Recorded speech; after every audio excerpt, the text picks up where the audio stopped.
Shalom Israel, first and foremost, I do give all praises, all honor, and all glory to Yahweh Ba'Hashem Al-Shah B'Hashem Kakadash, the one to the apostles and else great millstone for teaching us his truth. Peace and blessings to the whole collective Israel. Yahweh is the name of the Heavenly Father, and Jibu Ba'Hashem's name, and Yahweh Shai is the name of the begotten Son. Back in our lesson today, going to be going to this eclipse that's getting ready to take place, as you see in the background of this article. Record-breaking, over 7 billion people will see blood moon total lunar eclipse in September, and usually it'd only be like around a million, however many people, or particular areas only get to see a percentage of it, or whatever the case may be. You get the point. But in this case right here, nearly everyone's gonna get to see this thing, and this is also another telltale sign that we're near in the end. These signs have meaning. They have significance and are not to be glossed over, because people will see these things, it's just a regular another blood moon, this and that. There's nothing else really behind that. That's their thought process. But as you get throughout the scriptures, these signs have major significance. They have meaning behind it and are not to be glossed over, as I just said. No read scripture to go into that, but let's read this Tyler's article and read a little bit more into it and get the point. That's the record-breaking, over 7 billion people will see blood moon total lunar eclipse in September. Totality will last for over 80 minutes. That says the moon will turn black and then a lovely crimson color in just a few weeks. There's a great total lunar eclipse coming in a few weeks that will be enjoyed by the vast majority of people on the planet. From Oceania to Brazil, this event will happen depending on your time zone during the evening between September 7th and 8th. From partiality, if I'm saying it correctly. And when ads just keep popping up in the background, so Salakia.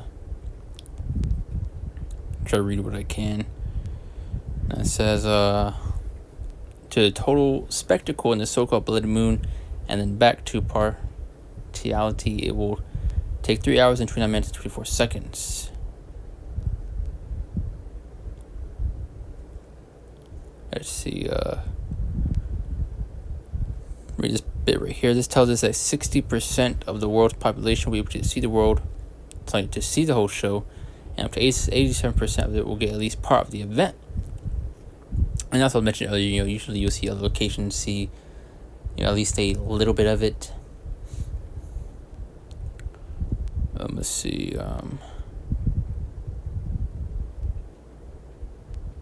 and that's pretty much the point.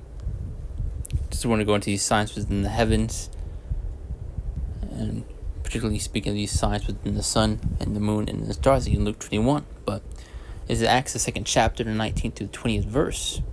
And it said, "I'll show wonders in heaven above and signs in the earth beneath, blood and fire and vapor of smoke."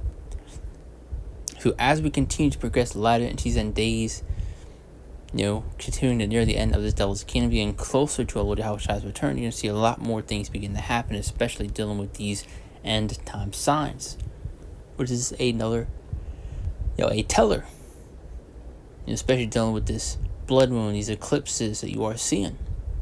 It's a telltale sign. Now it says, one more time from our top, "Now show wonders in heaven above and signs in the earth beneath." And these chariots are also included in that, man.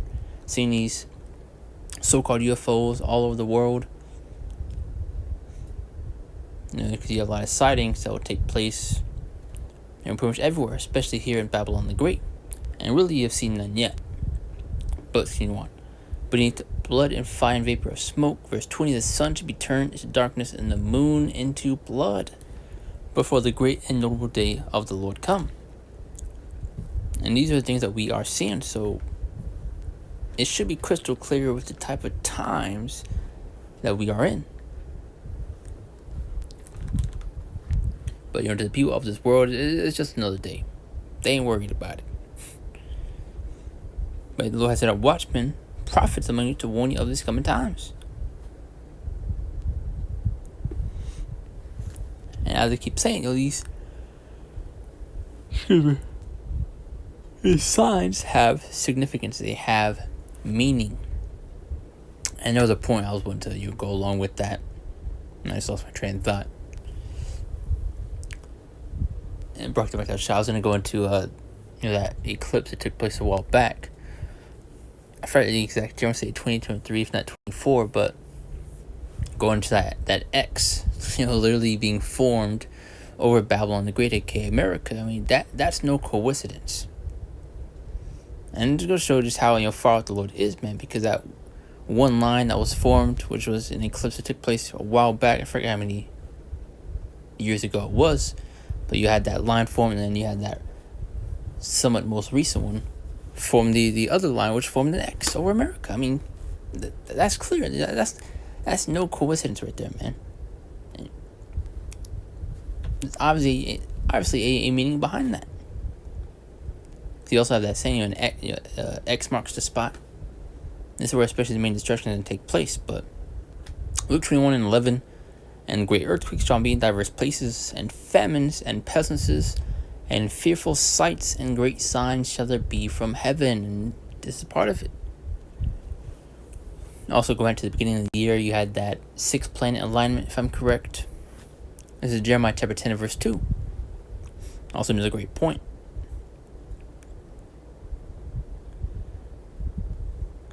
And usually I want to get other translations along with this. Probably get the G&T to pull up the correct website, because a particular scripture I want to have multiple translations up for. Now, so thus say the Lord, learn not the way of the heathen, and be not dismayed at the signs of heaven, for the heathen are dismayed at them. They're the ones that should be shook and afraid of these things, man. Should be terrified. So, it's a great sign for those of us in this truth, but a terrible sign to the people of this world. Especially to know these various other things, especially to know these chariots, these so-called UFOs, should be a huge faith booster. It should strengthen you. Because this is what we desire, for the Lord to destroy this place, man. To get us out of here, to deliver us, man.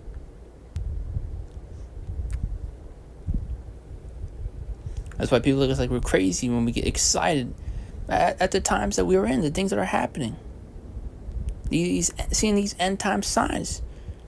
Especially as a prophet, as a teacher of this word, we've been prophesying this for years, starting with the apostles, the elders that done over the great millstone. So it's great to see these things, play out. So boost you within the faith, especially Isaiah 33:6, how wisdom and knowledge shall be the stability of thy times. And it says right here, for the heathen are dismayed them. They're the one that should be shook and afraid of these things, man.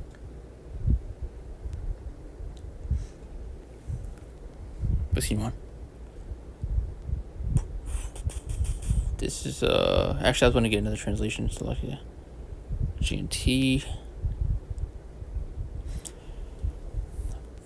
He says, do not follow the ways of other nations. Do not be disturbed by unusual sights in the sky, even though other nations are terrified. See, they're the ones that should be shook and afraid of these things, man.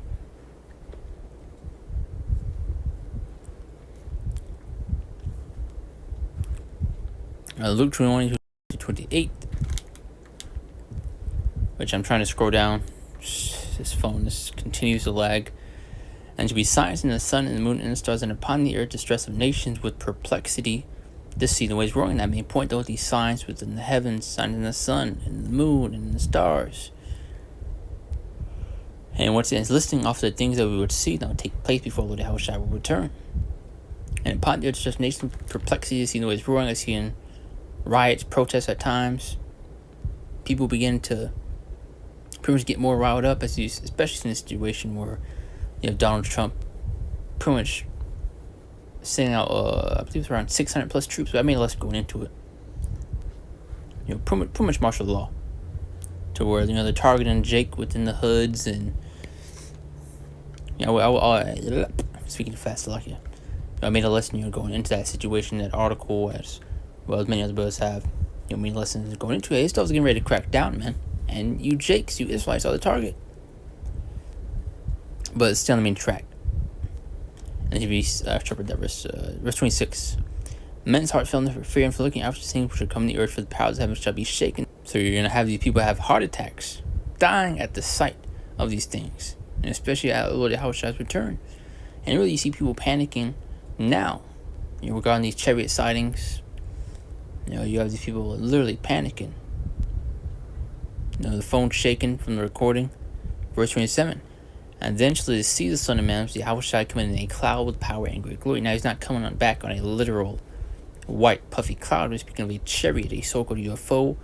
You can further get that in Psalms 104 and 3. And also depicts that chariot Lord returning back upon in 2 Kings 13, verse 28. And when these things begin to come fast, and look up, lift your heads, for your redemption draweth nigh. We're knowing the end. So you see there one more time from on top. And when these things begin to come past, then look up and lift up your heads, for your redemption draweth nigh. Romans 13:11. Our salvation is nearer than we believe. And these are telltale signs that we're nearing the end. 2 more scriptures, and that's the point. 2 Ezra 1 through 4. Main point I want is really verse 1 is what I want, but probably just read the full thing. He answered me then and said, measure thou time diligently in itself, and will not see part signs past which is before. And the main point, it says, measure thou time diligently in itself. How to measure time? By the way, these signs and these prophecies, and guess what? We are nearing the end. Verse 2, then shalt thou understand that it is very same time when the highest woman get visible which she made, which should be by the way of the Lord Yahweh Shai. Verse 3, therefore when she speaks in earthquakes and upwards of people in the world, and another telltale sign, then shalt thou understand the Most High spake those things from the days that were before thee, even from the beginning. One more scriptures, Habakkuk chapter 2, in verse 3, for the vision is yet for an appointed time, but then shall speak and not lie, though it tarry which for it, because it surely come. It will not tarry, meaning it will not delay. These things will happen, it will come to pass, man. And the Lord is showing us the times that we are in. Is the reason why you're seeing these blood moons, these eclipses, these chariots begin to pop up a lot more frequently. Because seeing these chariots is especially a sign of our salvation, a sign of our deliverance. But to the people of this world and this wicked kingdom is a sign that is coming to an end. It's a great sign for those in truth, but a terrible sign for people of this world. As well as doing these various other things that we are seeing. I didn't even go into the plagues, the pestilences, these judgments, everything the Lord's doing. So, point was made. Lord's blessed was edifying to close out, give all praise, all honor, and all glory to Yahweh, Bashem, Shabbat, Shem, Kadash, and Shalom. See you next one, Lord's will.